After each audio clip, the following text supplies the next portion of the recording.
Welcome to Sacrilegious Discourse. For this is what the Sovereign Lord says. Why do you need prophets to tell people who you are and what you want? If you can justify everything that the God of the Bible has done, then you can justify any of your behavior. A lot of this mentality is trickling into what is now mainstream right-wing Christianity. I am capable of empathy greater than this God of the Bible. This is a Bible that they tell kids. This is the good Lord. This is the good book. He is fantasizing about murder, mass murder. Head over to sacrilegiousdiscourse.com right now to find out how to leave us a review or support us on Patreon.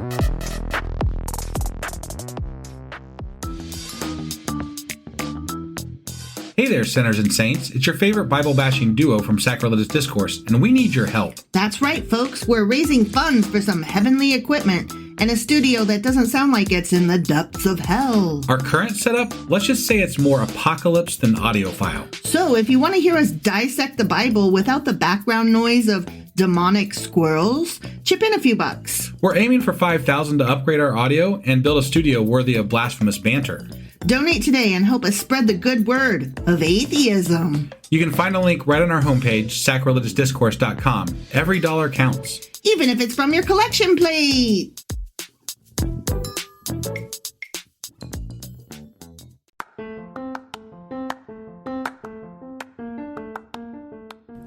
Welcome to Sacrilegious Discourse. I'm husband. And I'm wife. Together we're reading the Bible for the very first time.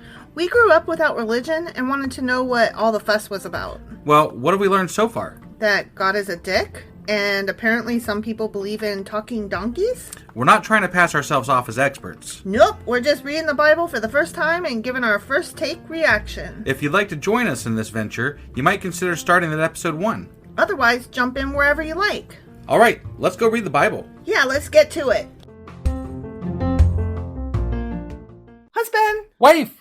Do you remember where the fuck we're at in this book called the Bible? Well, we were discussing olive people last time. Olive people and grape heads. And grapes and vines and all kinds of yeah. stuff like that, it seems like. Good so stuff. that was, alluding to other things, I guess. But Oh, because it was an allegory. Right. But I didn't know that at first because I'm thick. So I think yesterday we read Isaiah chapter 17. That is correct. Which means that today we'll be reading Isaiah chapter 18. Let's do this. Okie dokie.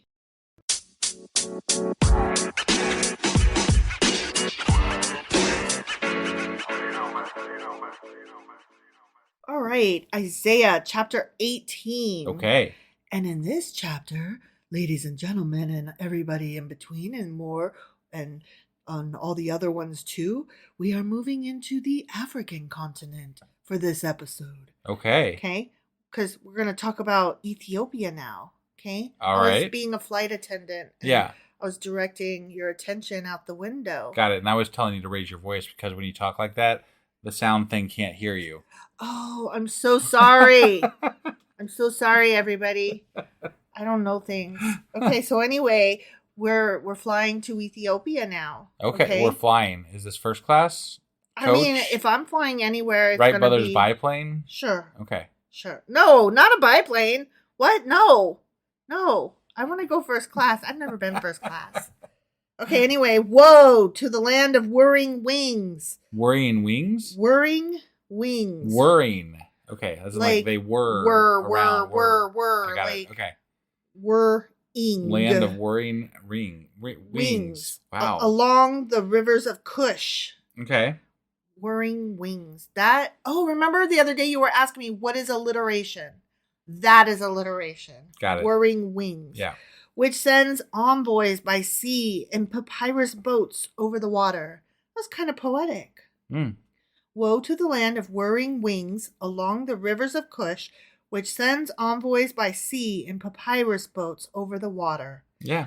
Go, swift messengers, to a people tall and smooth-skinned, to a people feared far and wide, an aggressive nation of strange speech, whose land is divided by rivers. What Okay. I don't like the way this is They're going. sending a messenger to this aggressive nation with whirring wings? Yeah. Okay. Tall, thin people. All right. who I'm are just trying aggressive. to make sure I'm understanding here. Which is Ethiopia, right? That's what it said Not at the top. Egypt. Right. Ethiopia. Okay. Yeah. All you people of the world, you who live on the earth, when a banner is raised on the mountains, you will see it. Because I'm not actually talking to the whole world. I'm just talking to this continent. Yeah. And I'm not even talking to this whole continent. I'm just talking to this half of it. And I'm not even talking about this half of the continent. I'm just talking about this part of this half of the continent. And really, you can only see that banner if it's not a really tall mountain. Because if it was a really tall mountain, you really wouldn't be able to see that. Even from the foot of it, much less like traveling out afar. So it's got to be a very specific set of circumstances here. Right. Like we're talking about a petri dish. Right. And then they're trying to call it a globe. Mm-hmm. And I'm like, no, actually, flat earthers had this part right. Like because they just occupied a very small plate of land. You know what I mean? Yeah. Like you could just pick up the plate of them and it like that is all they were. Just to clarify real quick, flat earthers have nothing correct. Right, no. Just I want to make sure sorry. that is not even like remotely something that we no flat earth. Okay. No. I just meant it's funny that like they deny that there's a whole globe, and at one point it was the other way where people were swearing that this one small portion was the whole globe. Right, okay. That's what I meant. Like just how the belief of what is happening. I just wanted to make sure you clarified that point. Sorry. That's all. So in my head it was brilliant because it was a switch in belief systems over the ages. Yeah. And it was just a finely tuned point. Okay. All right. But I clearly did not communicate it not very well enough. No. Apologies. Thank you for clarifying. Yeah. Yeah. I am not a flat earther. I do not endorse and I don't wish to espouse those silly, nonsensical beliefs. Right. Okay. So, all you people of the world, you who live on the earth, when a banner is raised on the mountains, you will see it. And when a trumpet sounds, you will hear it. Think that's true. No. This is what the Lord says to me. Ready? Yeah. I will remain quiet and will look on from my dwelling place, like shimmering heat in the sunshine, like a cloud of dew in the heat of harvest. Okay. That's what he says to... So he's like an oasis or a cloud of dew. Yeah. Okay. All right. For before the harvest, he's done talking. That was the end of the quote. Yeah, sure. For before the harvest, when the blossom is gone and the flower becomes a ripening grape, he will cut off the shoots with pruning knives and cut down and take away the spreading branches. Okay, just to be clear, are we talking about real branches or are we talking about analogy branches? I think we're discussing people again, maybe, or groups of people. Analogy people plants. I believe. Okay. I believe. Okay, I don't want to miss out on the olive people again. I think, but this time it's maybe another type of fruit or vegetable that they're the different type of people now. Okay. These might be the corn people. I don't know. I don't either. Yeah. Okay, well, they will all be left to the mountain birds of prey and to the wild animals. The birds will feed on them all summer, the wild animals all winter. At that time, gifts will be brought to the Lord Almighty from a people tall and smooth-skinned, from a people feared far and wide, an aggressive nation of strange speech, whose land is divided by rivers. The gifts will be brought to Mount Zion, the place of the name of the Lord Almighty. The end. So it sounds to me like maybe the Israelites and or God, according to the Bible anyway. Sure. Killed some Ethiopians maybe. Okay. And then they wanted to make peace with them, so they brought gifts to God and I don't know. I am very doesn't feel right. Right, but I'm very confused over this chapter. So like I'm not really sure what they're going on about here. Well, to be perfectly honest.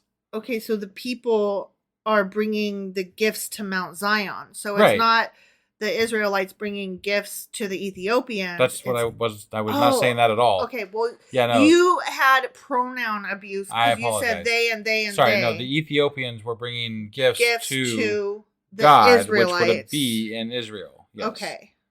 But even still, like, I don't know about all that. No? How do you interpret what we just read then? Yeah, that makes the most sense. It just seems like, but would they do that? Well, if you were being killed, okay, and the alternative was to bring shit to somebody else over in some other place, wouldn't you do that? Like, hey, if I bring you gold and animals to slaughter, will you stop killing me? Will you lay off? Yeah. It's kind of like a couple who breaks up and then like they exchange boxes of CDs and sweaters and shit like that, and then they're like, "Here's your shit." Right. And then they fight over who gets to keep what friends, except that this isn't high school and one is massacring the other. Correct. Yes. So not a good analogy at all, really. I'm going to be very curious to get to the end of this week and find out what the fuck we've been reading about exactly. Because, I mean, I am very not sure about what all this means. I know that they're prophecies. I know that they're Isaiah's prophecies. Well, yeah, that goes without saying. I was told that is the only reason I know that. We know that bit. But right. But I don't really fully understand what the prophecies mean. Right. And the prophecies are very vague about what they're discussing. Which is really funny because we were just watching an episode of Star Trek Deep Space Nine. And they were talking about a prophecy and it came true. Yeah. And Cisco was the emissary. And and the three Vipers came and they thought it was the three Cardassians, but it wasn't. No. It was the three asteroids. It was the one comet, which was the sword of the sky or something like that. The sword of stars. And then when they tried to stop it, it broke into three pieces, and those were the three Vipers. Yes. And they had to like make sure that they got them through the wormhole okay, or it was going to collapse the wormhole forever. And so that opened things up, and it turned out, yay, everything was good, and the prophecy came true. Got it. So there you have it. Sounds great. Okay. All right. So, sorry. I'm just like, that was so irrelevant to so many people right now. I'm just like, I was like completely zoned out. I'm like, I know you were zoned out. Oh my God. We're discussing one episode in a 20-year-old, franchise. Okay. I hear what you're saying and fair point, but hear me out. It was relevant to something that's happening in my life right now. They're talking about prophecies. Yeah, no, I know.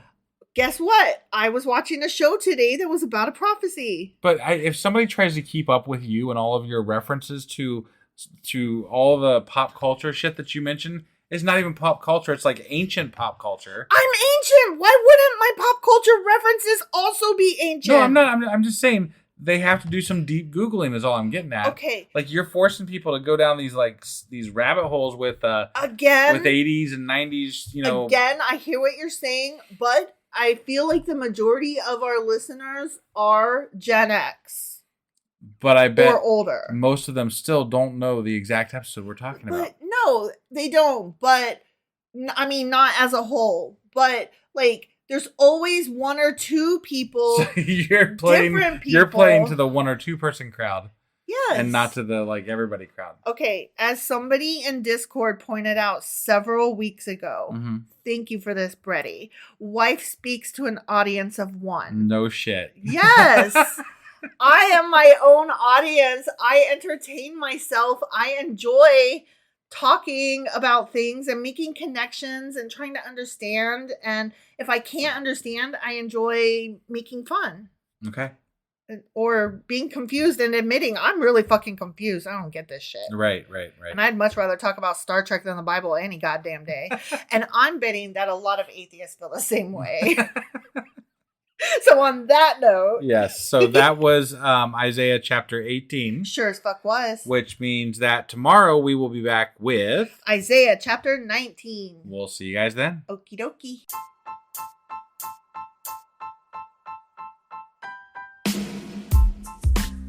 Hey, wife, I guess that's the end?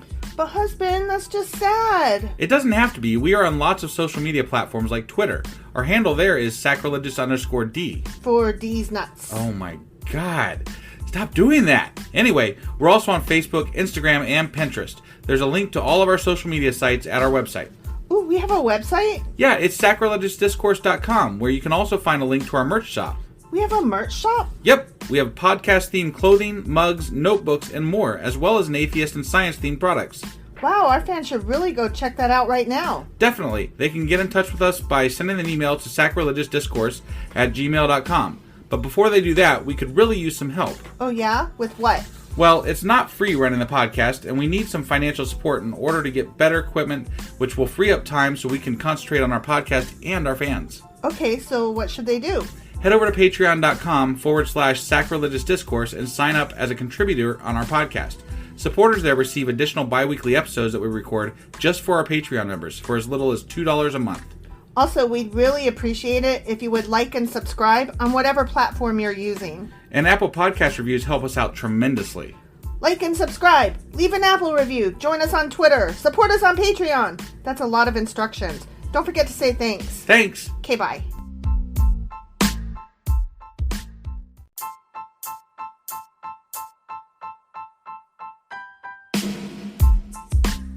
Hey, wife, I guess that's the end? But husband, that's just sad. It doesn't have to be. We are on lots of social media platforms like Twitter. Our handle there is sacrilegious_D. For D's nuts. Oh my God. Stop doing that. Anyway, we're also on Facebook, Instagram, and Pinterest. There's a link to all of our social media sites at our website. Ooh, we have a website? Yeah, it's sacrilegiousdiscourse.com, where you can also find a link to our merch shop. We have a merch shop? Yep, we have podcast-themed clothing, mugs, notebooks, and more, as well as an atheist and science-themed products. Wow, our fans should really go check that out right now. Definitely. They can get in touch with us by sending an email to sacrilegiousdiscourse@gmail.com. But before they do that, we could really use some help. Oh yeah? With what? Well, it's not free running the podcast, and we need some financial support in order to get better equipment, which will free up time so we can concentrate on our podcast and our fans. Okay, so what should they do? Head over to patreon.com/sacrilegiousdiscourse and sign up as a contributor on our podcast. Supporters there receive additional bi-weekly episodes that we record just for our Patreon members for as little as $2 a month. Also, we'd really appreciate it if you would like and subscribe on whatever platform you're using. And Apple Podcast reviews help us out tremendously. Like and subscribe. Leave an Apple review. Join us on Twitter. Support us on Patreon. That's a lot of instructions. Don't forget to say thanks. Thanks. Okay, bye.